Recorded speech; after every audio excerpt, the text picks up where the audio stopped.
સત્યો સાહેબ વિદ્યાર્થી મિત્રો, ધોરણ 7માં સામાજિક વિજ્ઞાનની અંદર આપણે આજથી બધા અલગ અલગ જે લેસન્સ છે એ જોવા જઈ રહ્યા છે. અગાઉ પણ ધોરણ 7માં પ્રથમ જે લેસન છે રાજપૂત યુગ અને નવા શાસકો અને તેના જે રાજ્યો છે એના વિશે અગાઉ ચર્ચા થઈ ચૂકેલી છે. તે છતાં પણ હું આ પાઠને બીજી વારથી શરૂ કરવા જઈ રહ્યો છું. વિદ્યાર્થી મિત્રો, તમારા પાઠ્યપુસ્તકમાં પ્રથમ નંબરનું પેજ છે, ત્યાંથી આપણે આ લેસન સ્ટાર્ટ કરવા જઈ રહ્યા છે અને આપણું પ્રથમ ચેપ્ટર છે એ રાજપૂત યુગ છે. આ રાજપૂત યુગની અંદર નવા શાસકો અને રાજ્યો છે.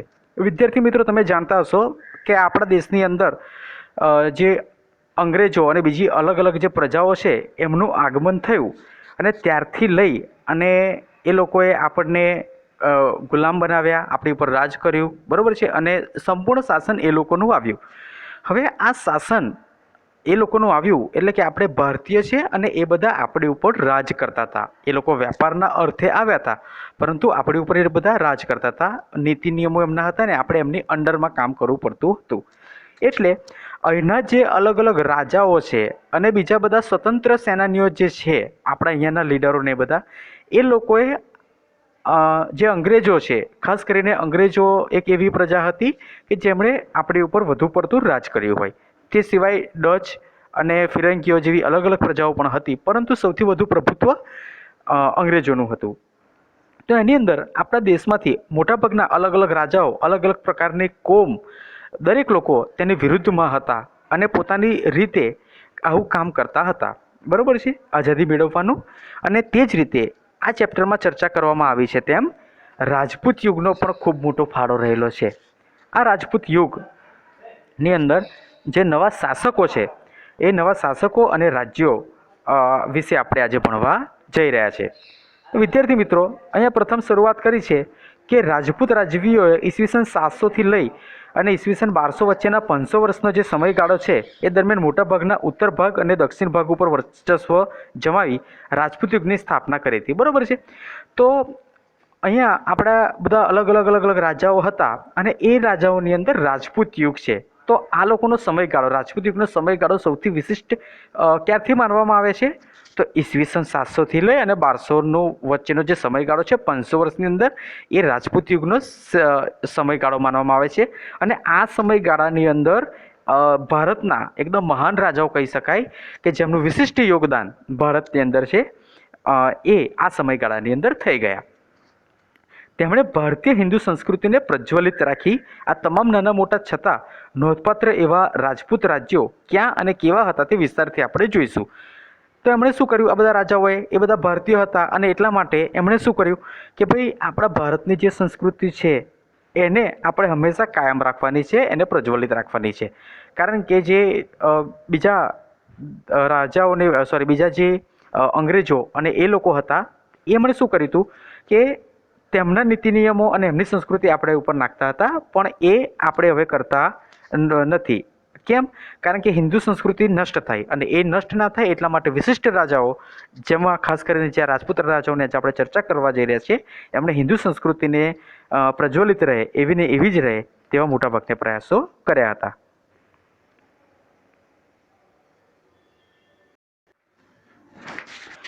તો વિદ્યાર્થી મિત્રો, અહીંયા આપણને શરૂઆત કરી છે હર્ષવર્ધન પછીનો સમયગાળો, એટલે કે વિશિષ્ટ રાજાઓ હતા, પરંતુ વિશિષ્ટ રાજાઓની અંદર જે હર્ષવર્ધન છે એમના પછીના સમયગાળાથી આપણે અહીંયા ભણવાનું છે. તો અહીંયા 7મી સદીમાં હર્ષવર્ધનના અવસાન બાદ ઉત્તર ભારતમાં તેમના વિશાળ સામ્રાજ્યનું નાના નાના સ્વતંત્ર રાજ્યોમાં વિભાજન થયું. એટલે કે હર્ષવર્ધનનું અહીંયા અવસાન થાય છે અને તેમના પછી જે ઉત્તર ભારતનો વિસ્તાર છે એ ઉત્તર ભારતના વિસ્તારની અંદર શું થાય છે કે ભાઈ નાના નાના જે સ્વતંત્ર રાજ્યો છે એ જે મોટું એક વિશાળ સામ્રાજ્ય હતું એ બધા નાના નાના રાજ્યોની અંદર અથવા તો નાના સામ્રાજ્યની અંદર એનું વિભાજન થઈ જાય છે. એ જ રીતે પુલકેશી બીજાના અવસાન પછી દક્ષિણ ભારતમાં પણ સ્વતંત્ર રાજ્યો બન્યા અને મધ્યયુગના આ સમયગાળાને ભારતીય ઇતિહાસમાં રાજપૂત યુગ કહેવામાં આવે છે.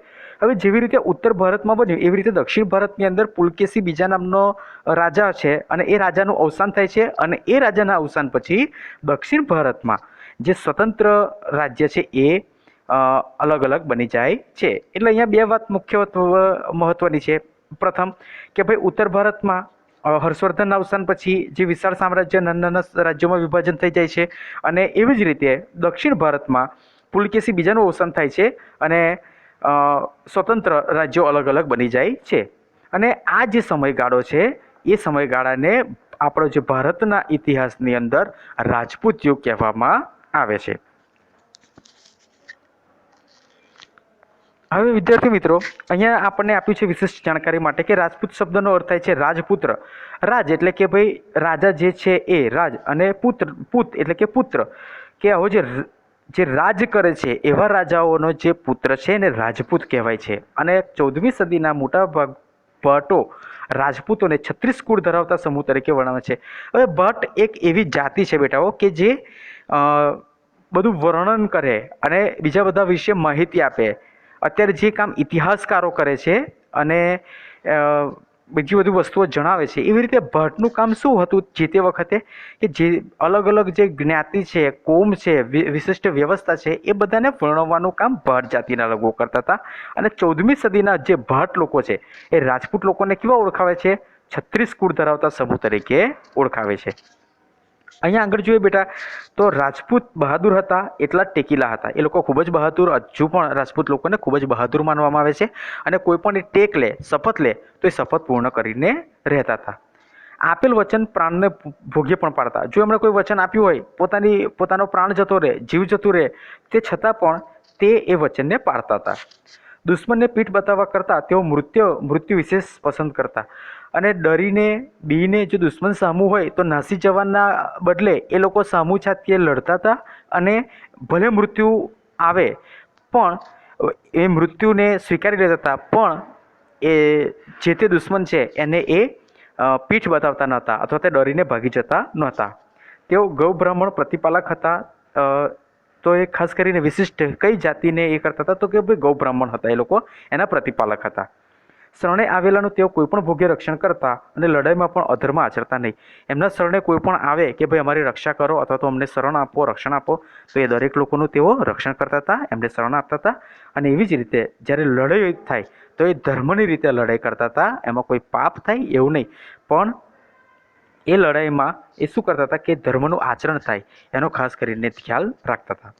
ભારતની જે રાજપૂતાણીઓ છે એટલે કે રાજપૂતની જે પત્ની છે, ખાસ કરીને એ અને જે સ્ત્રીઓ છે રાજપૂત સમાજની અંદરથી, એમના વીરત્વ માટે ખૂબ જ વિખ્યાત હતી.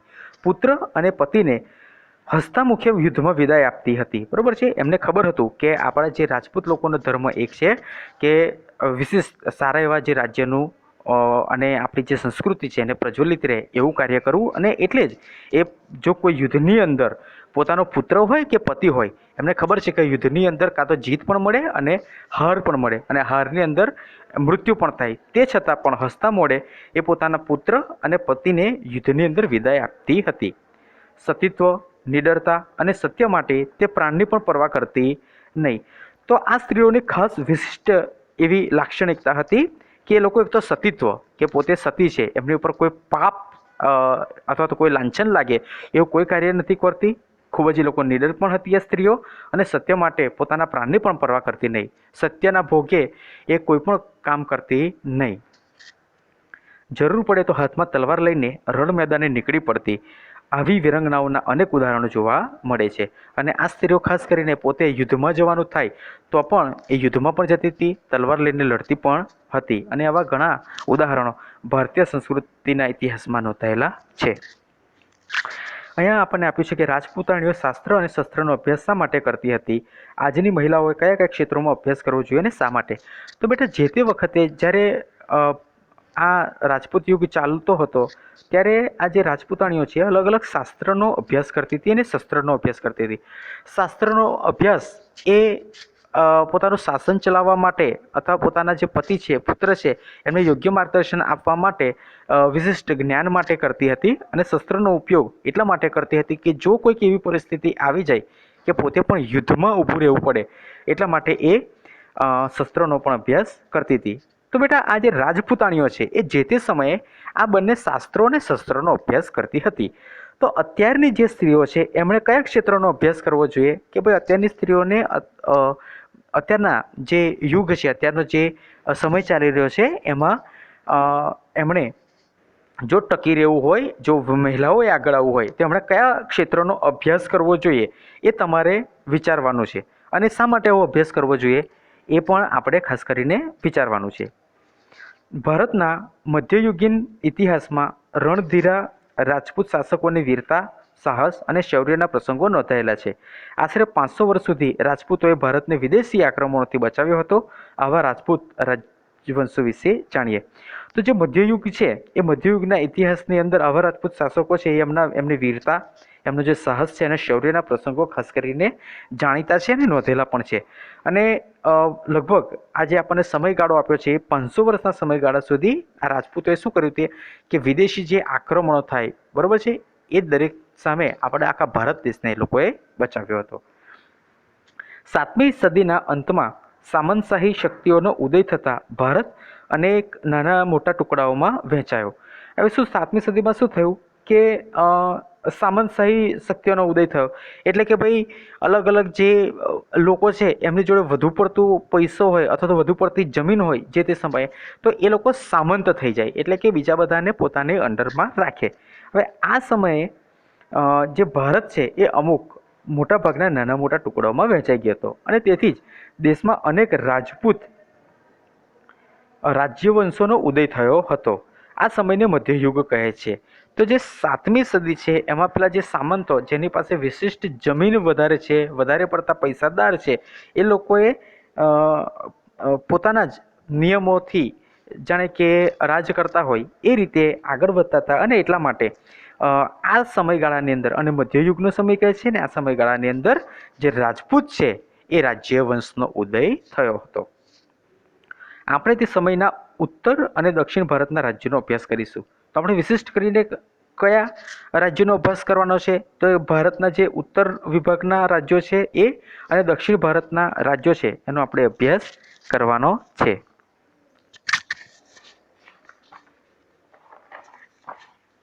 તો અહીંયા આપણને પેજ નંબર 2 ઉપર ઉત્તર ભારતના રાજ્યો આપેલા છે.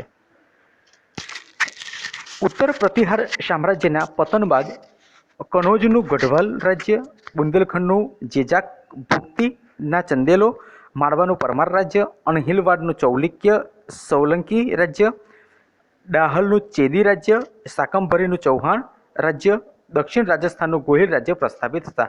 તો અહીંયા જે બેટા આપણને અહીંયા જે અલગ અલગ રાજ્યો આપ્યા છે, અલગ અલગ વિસ્તારનામાં કોનું કોનું રાજ્ય હતું એ દરેક અહીંયા રાજ્યો આપણને આપ્યા છે. ગઢવાલ રાજ્યનો સ્થાપક ચંદ્રદેવ હતો. હવે આપણને યાદ રાખવાનું છે કે ભાઈ આ અલગ અલગ પ્રદેશો છે તેમાં જે ગઢવાલ રાજ્ય છે એનો સ્થાપક કોણ હતો? તો કે ભાઈ ચંદ્રદેવ હતો. તેમણે કનોજ સિવાય કાશીને પણ બીજી રાજધાની બનાવી હતી. તો એણે રાજધાની કોને બનાવી હતી? તો કે એક કનોજ તો હતી જ, પણ એના સિવાય બીજી કોને? કાશીને પણ રાજધાની બનાવી હતી. આ વંશમાં મદનચંદ્ર, ગોવિંદચંદ્ર જેવા શાસકો થયા હતા, જેમાં ગોવિંદચંદ્ર આ કુળનો સૌથી પ્રતાપી અને પરાક્રમી રાજા હતો. બરાબર છે. બે મદનચંદ્ર અને ગોપીચંદ્ર જેવા અલગ અલગ શાસકો હતા, પણ એની અંદર પણ જે ગોવિંદચંદ્ર નામનો જે રાજા છે એ ખૂબ જ પરાક્રમી હતો અને પ્રતાપી પણ હતો. તેણે ગઝનીના આક્રમણને અટકાવ્યું હતું. હવે આપણે જાણીએ છીએ બેટા કે જે ગઝની છે એ અફઘાનિસ્તાનનો ખૂબ જ આક્રમક રાજા હતો અને એનું ખૂબ જ પ્રશાસન અહીંયા વધી રહ્યું હતું. તો તેણે શું કર્યું હતું કે આ જે ગોવિંદચંદ્ર છે એણે ગઝનીના આક્રમણને અટકાવ્યું હતું, તેમજ અનેક બૌદ્ધ વિહારોનો જીર્ણોદ્ધાર કરાવ્યો હતો. બીજું એણે શું કર્યું કે અહીંયા બૌદ્ધ ધર્મ છે એનો જીર્ણોદ્ધાર કરાવ્યો હતો, એટલે કે એ બૌદ્ધ ધર્મ આગળ વધે એવી રીતે એના કદાચ ધર્મ મંદિરો જે છે અથવા તો એના સિદ્ધાંતોની એણે સ્થાપના કરી હતી. ઉત્તર ભારતના અન્ય શાસકોમાં બુંદેલખંડના ચંદેલોનો સમાવેશ થાય છે. બુંદેલખંડનું પ્રદેશનું ચંદેલોનું આ રાજ્ય પાછળથી જેજાક ભુક્તિના નામથી ઓળખાયું હતું. હવે અહીંયા શું થાય છે કે ઉત્તર ભારતમાં બીજા અન્ય શાસકો પણ હતા અને એ શાસકોમાં જે બુંદેલખંડના ચંદેલો છે એમનો પણ સમાવેશ થાય છે. હવે જે બુંદેલખંડ પ્રદેશ છે એ ચંદેલોનું રાજ્ય છે અને પાછળથી એ કયા નામથી ઓળખાય છે? તો જેજાક ભુક્તિના નામથી ઓળખાય છે. આ રાજ્યમાં યશોવર્મા, કીર્તિવર્મા, પરમહિરદેવ એટલે કે જે પરમાલ છે જેવા શાસકો થઈ ગયા હતા. ભારતના ઇતિહાસમાં ચંદેલ વંશનું ઘણું મહત્વ છે. અને એટલે જ ખજુરાહો, કાલિંજર અને મંદુલા એ ચંદેલોના મુખ્ય નગરો હતા. એટલે આ જે લોકો છે ચંદેલો, બરાબર છે, એ લોકોનું પણ ઘણું એવું વિશિષ્ટ શાસન હતું. અને આ શાસકોએ જે ખજુરાહો છે, ખજુરાહોની ગુફાઓ છે, કાલિંજર છે અને મહોબા એ આ લોકોના મુખ્ય નગરો હતા. ખજુરાહો તેના ભવ્ય મંદિરોને લઈને તીર્થસ્થાન તરીકે પ્રખ્યાત થયું હતું. અને જે ખજુરાહો છે એની અંદર ભવ્ય મંદિરો બાંધવામાં આવ્યા હતા અને ખાસ કરીને એ બહુ જ પ્રખ્યાત છે. અને એ જે ચંદેલો છે એ ચંદેલોના રાજાઓએ તે બંધાવ્યા હતા. ચંદેલોએ બુંદેલખંડમાં મહાન ધાર્મિક મહાનો અને જળાશયો બંધાવીને સુશોભિત બનાવ્યું હતું. બીજું એમણે શું કર્યું કે ભાઈ મહાન ધાર્મિક જે મકાનો છે અને જળાશયો છે એને એ લોકોએ બંધાવ્યા હતા પોતાની પ્રજાઓ માટે. આગળ છે કે માળવાનો જે પ્રદેશ છે એ પ્રાચીન કાળથી અવંતી અથવા ઉજ્જૈનીના રાજ્ય તરીકે જાણીતો છે. આપણને પૂછે કે ભાઈ જે માળવાનો પ્રદેશ છે કયા નામે જાણીતો છે, તો પ્રાચીન કાળથી અવંતી અથવા તો ઉજ્જૈનીના રાજ્ય તરીકે જાણીતો છે. ઈસવીસન 820માં કૃષ્ણરાજે પરમાર વંશની સ્થાપના કરી હતી. 820માં પરમાર વંશની સ્થાપના કોણે કરી હતી, તો કે ભાઈ કૃષ્ણરાજે કરી હતી. પરમાર વંશમાં સિયક, મુંજ, ભોજ જેવા મહાન શાસકો થયા હતા. ભોજ પરમાર વંશનો સૌથી શ્રેષ્ઠ રાજા હતો. આપણે બેટા જાણીએ છીએ કે જે ભોજ રાજા છે એ ખૂબ જ એનું નામ જાણીતું છે કે જેના રાજ્યની અંદર કાલિદાસ પણ એક વિશિષ્ટ કવિ તરીકે હતા. તેની ખ્યાતિ ભારતના એક આદર્શ લોકપ્રિય રાજા તરીકેની છે. આપણે જાણીએ છીએ કે ખૂબ જ પ્રચલિત રાજા છે અને એની જે ખ્યાતિ છે એની નામના છે એક આદર્શ રાજા તરીકેની છે. રાજા ભોજે ધારાનગરીમાં એક મહાશાળાની સ્થાપના કરી હતી. એણે શું કર્યું હતું કે પોતાની જે નગરી છે ત્યાં એક મહાશાળાની એણે સ્થાપના કરી હતી. ફરતી ટેકરીઓની વચમાં સુંદરનગર એટલે કે ભોજનગર એટલે કે વર્તમાનનું જે ભોપાલ છે એણે નગર વસાવ્યું હતું. અત્યારે જે મધ્યપ્રદેશની અંદર ભોપાલ છે એ ભોપાલ એ જે તે વખતે રાજા ભોજે વિકસાવ્યું હતું. એ કેવી રીતે છે કે એની ચારે બાજુ ટેકરીઓ છે ને વચ્ચે એ ભોજપુર છે એટલે કે વર્તમાનનું ભોપાલ એ વસેલું છે. ચૌહાણ કે ચાહમાન વંશના અનેક રાજપૂત સરદારો ગુજરાત અને રાજસ્થાનના વિવિધ ભાગોમાં રાજ્ય કરતા હતા. અને આ જે વિવિધ ભાગો છે ગુજરાત અને રાજસ્થાનના એની અંદર કયા મોટા ભાગના લોકો હતા, તો ચૌહાણ કે ચાહમાન વંશના જે લોકો છે એ અનેક રાજપૂત સરદારો, બરાબર છે, આ દરેક લોકો રાજસ્થાન અને ગુજરાતના વિવિધ ભાગોમાં રાજ્ય કરતા હતા. એમાંની એક શાખા 8મી સદીમાં સાંભર સરોવર નજીક શાકંભરી એટલે કે અજમેરની ઉત્તરે આવેલા સાંભર નામના સ્થળે રાજ્ય કરતી હતી. શાકંભરીના ચાહમાન એટલે કે ચૌહાણ વંશનો સ્થાપક એ વાસુદેવ હતો અને 12મી સદીના આરંભમાં અજયરાજ શાકંભરીની ગાદી ઉપર બેઠો હતો.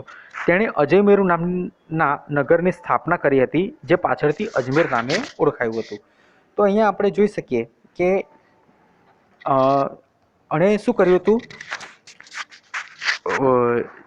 જે 12મી સદી છે તેના આરંભની અંદર અજયરાજ એ છે એ શાકંભરીની ગાદી ઉપર બેઠો અને તેણે અજયમેરુ નામના નગરની સ્થાપના કરી અને પાછળથી તેણે અજમેર નામે પાછળથી જે અજયમેરુ છે એ પાછળથી અજમેર નામે ઓળખાયું. અજમેર પણ ખૂબ જ પ્રચલિત શહેર છે.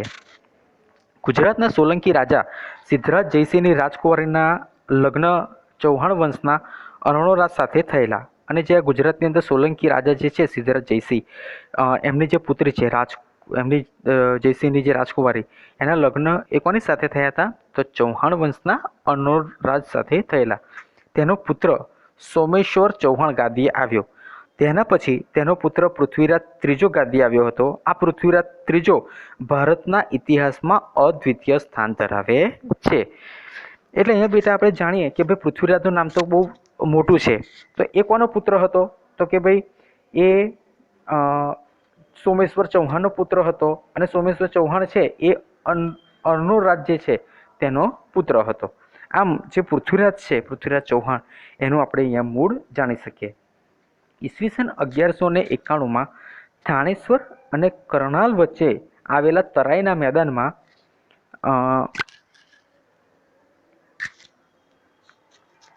જે શિહાબુદ્દીન ઘોરી છે એને પૃથ્વીરાજ ચૌહાણે સજ્જડ હાર આપી હતી.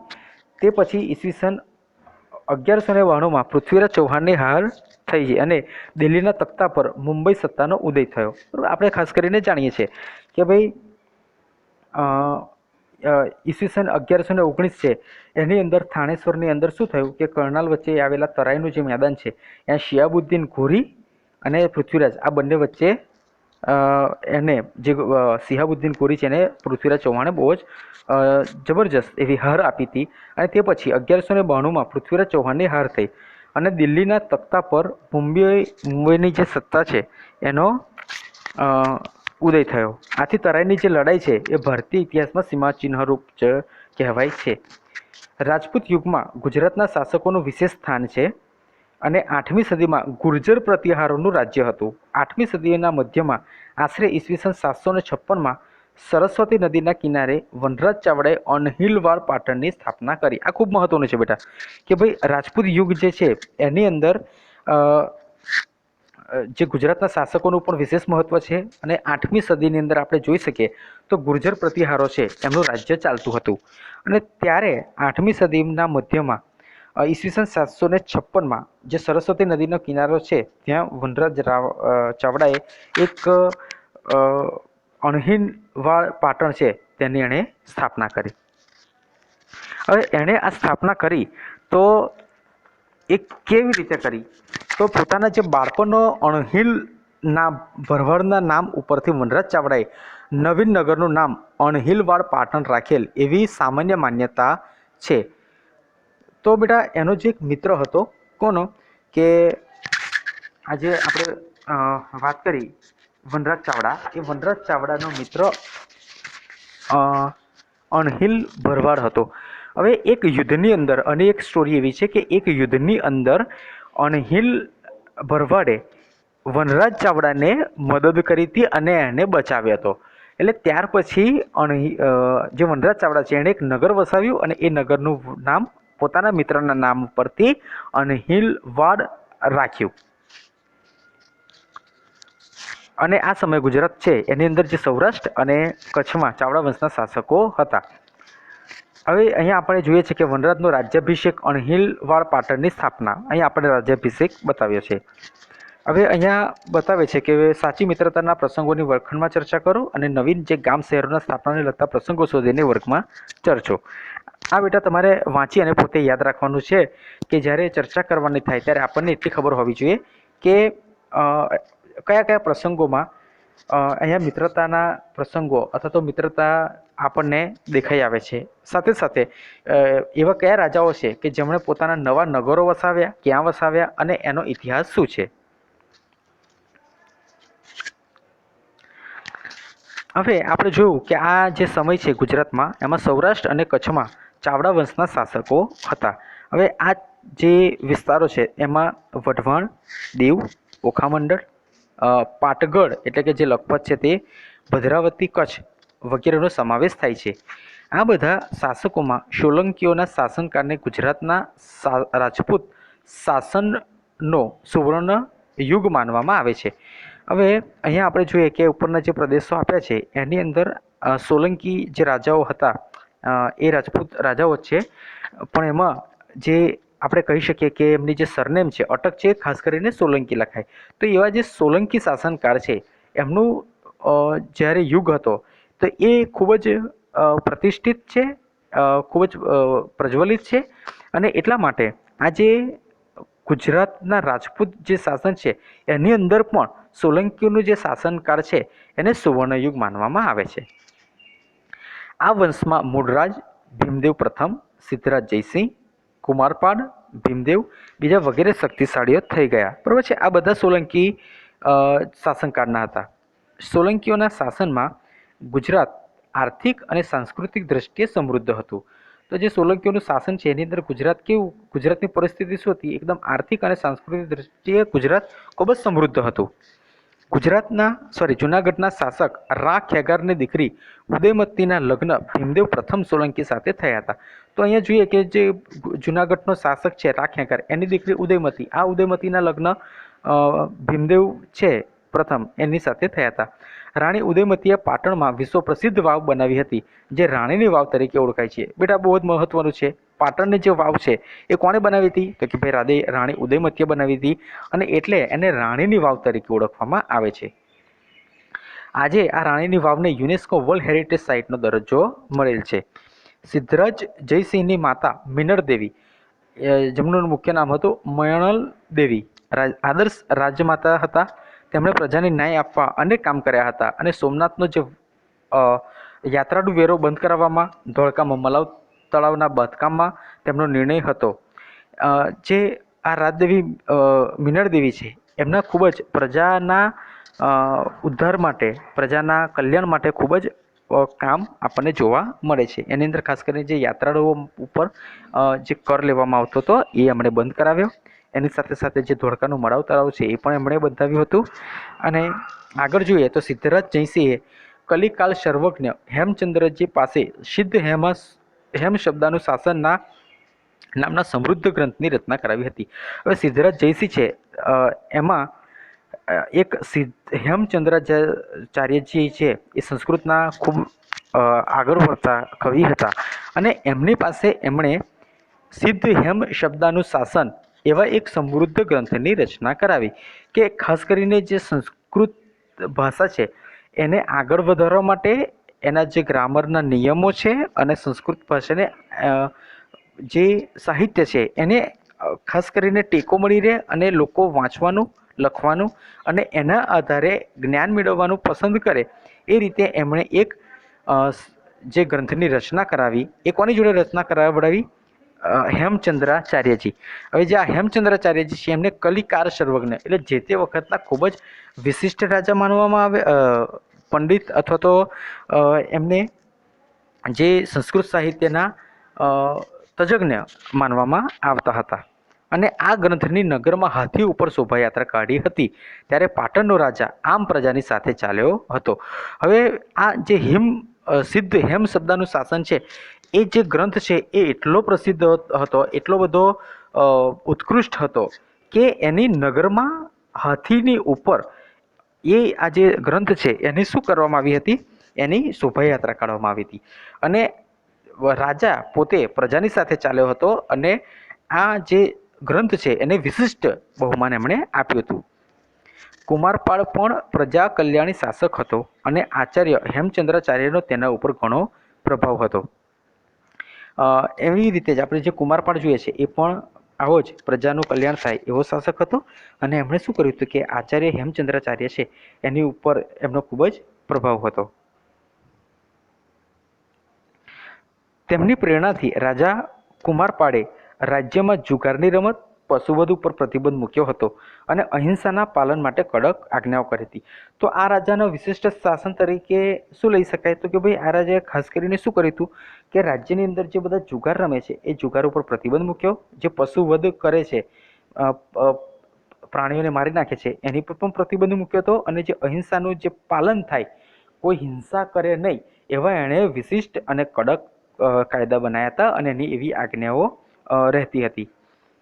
કુમારપાળ ચરિત્ર ગ્રંથ લખીને હેમચંદ્રાચાર્યજીએ આ રાજાની પ્રતિષ્ઠામાં વધારો કરેલ છે. કુમારપાળ જે ચરિત્ર નામનો એક ગ્રંથ લખ્યો છે, એ શું છે? ખાસ કરીને કુમારપાળ રાજા છે એમના વિશેના, એમના જે શાસન છે એના વિશેનાની અંદર ચર્ચાઓ કરવામાં આવી છે, અને એટલે જ એ રાજાની પ્રતિષ્ઠામાં વધારો કરે છે. હવે અહીંયા કુમારપાળ બાદ છે એ અજયપાળ છે. એ અજયપાળ પાટણની ગાદી આવ્યો, લગભગ 12 વર્ષ એને શાસન કર્યું, અને ત્યારબાદ તેનું અવસાન ગુજરાતની રાજગાદી ઉપર થયું, અને તેનો જે પુત્ર છે મૂળરાજ બીજો આવ્યો. તો અહીંયા કુમારપાળ બાદ કોણ હતું ગાદી ઉપર? અજયપાળ એ પાટણની ગાદી પર આવ્યો, અને લગભગ 4 વર્ષ તેને શાસન કર્યું, તેનું પણ અવસાન થાય છે. અને ત્યારબાદ તેનો પુત્ર અજયપાળનો પુત્ર મૂળરાજ બીજો આવ્યો. ઈસવીસન 1178ની આસપાસ શિહાબુદ્દીન ગોરીએ ગુજરાત પર આક્રમણ કરેલ, ત્યારે મૂળરાજ બીજાએ નાની ઉંમરે તેનો સામનો કરી તેને હરાવ્યો હતો. તો અહીંયા જોઈએ કે ઈસવીસન 1178 છે, તેમાં શિહાબુદ્દીન ગોરીએ ગુજરાત પર આક્રમણ કર્યું, અને ત્યારે મૂળરાજ જે બીજો છે એ નાની ઉંમરે તેનો સામનો કરી તેને હરાવ્યો હતો. આ લડાઈમાં નાડોલના ચાહમાન રાજા કેલ્હણે તથા તેના ભાઈ કીર્તિપાલે તેને મદદ કરી હતી. તો આ માત્ર કહી શકાય કે મુર્રાજ જે બીજો છે એણે માત્ર એકલાએ જ શિહાબુદ્દીન ઘુરી સામે યુદ્ધ નથી કર્યું, પણ તેમને સહાય કોણે કરી હતી કે ભાઈ નાડોલના ચાહમાન રાજા છે કેલ્હણ, તેણે અને તેના ભાઈ કીર્તિપાલે આ બંને મુર્રાજ બીજાને મદદ કરી હતી અને એમણે શિહાબુદ્દીન ઘુરીને હરાવ્યો હતો.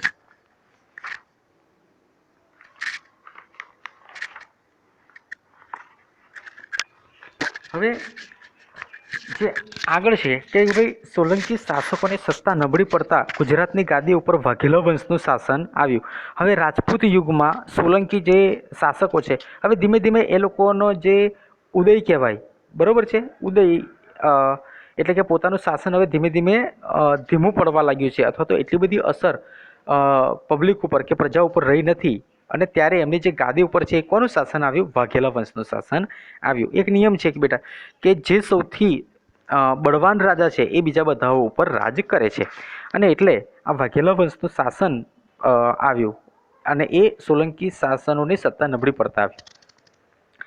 વાઘેલાઓ સોલંકીઓના વફાદાર સરદાર હતા. તેમની સેવાના બદલામાં સોલંકીઓએ વ્યાઘ્રપલ્લી એટલે કે વાઘેલ ગામ અણરો રાજને આપ્યું હતું.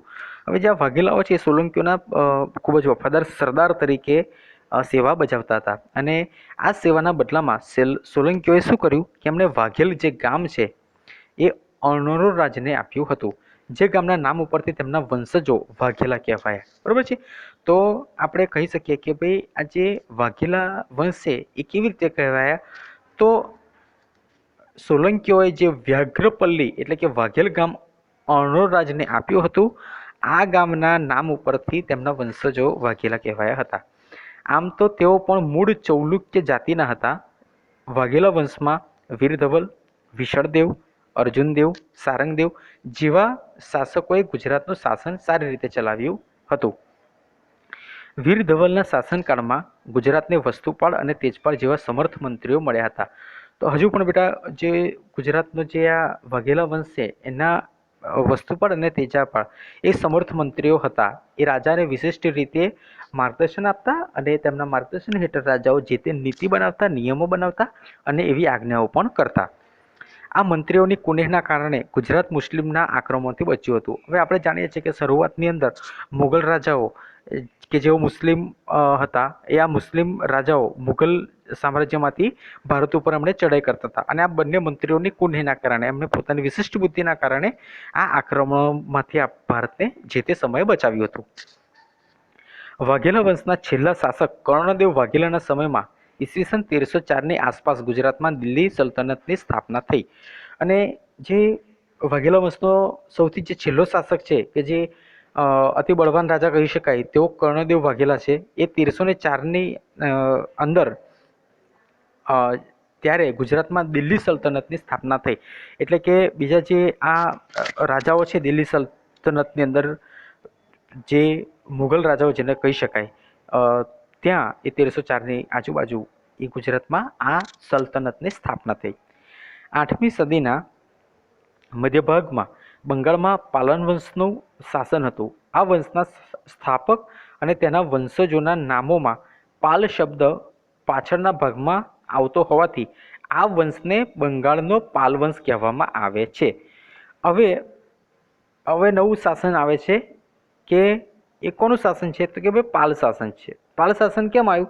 તો કે ભાઈ જે આ બંગાળના જે પાલ જે સ્થાપકો છે એના વંશજોનું જે નામ છે એ વંશજોના નામની પાછળ પાલ શબ્દ આવતો હતો, અને એટલા માટે તે આ વંશનું નામ પાલ વંશ કહેવામાં આવ્યું.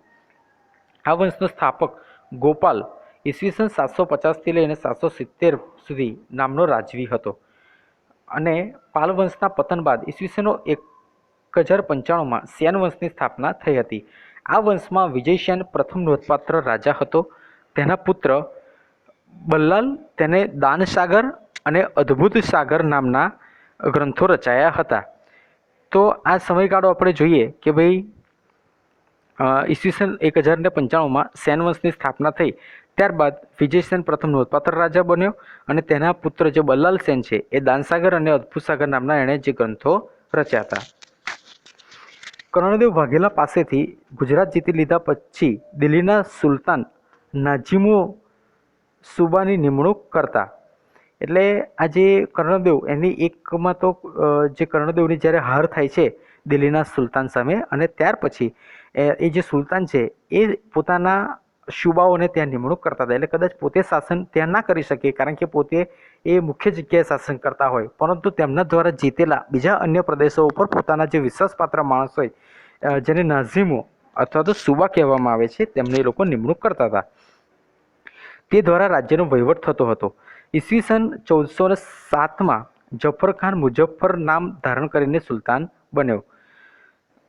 આ વંશમાં 14 સુલતાનો થઈ ગયા, જેમાં અહમદ શાહ, મહમૂદ બેગડો, બહાદુર શાહ જેવા સુલતાનોનો સમાવેશ થાય છે. અને 17મી સદીમાં જે ગુજરાતમાં મુઘલ શાસનની લગભગ શરૂઆત થતાં આ સલ્તનત કાળ પૂરો થયો હતો. અને આપણે જોઈ શકીએ કે અહીંયા હવે ઈસવીસન 1407માં જે જફરખાન મુઝફ્ફર શાહ છે એ પોતાનું નામ મુઝફ્ફર શાહ ધારણ કરે અને સુલતાન બને છે. અને આ 14 સુલતાન થઈ ગયા આ વંશમાં, અને જેમાં જે અહમદ શાહ છે, મહમૂદ બેગડો છે, બહાદુર શાહ છે એવા સુલતાનોનો સમાવેશ થાય છે. અને 17મી સદીમાં ગુજરાતમાં મુઘલ શાસનની શરૂઆત થતાં સલ્તનત કાળ પૂરો થાય છે.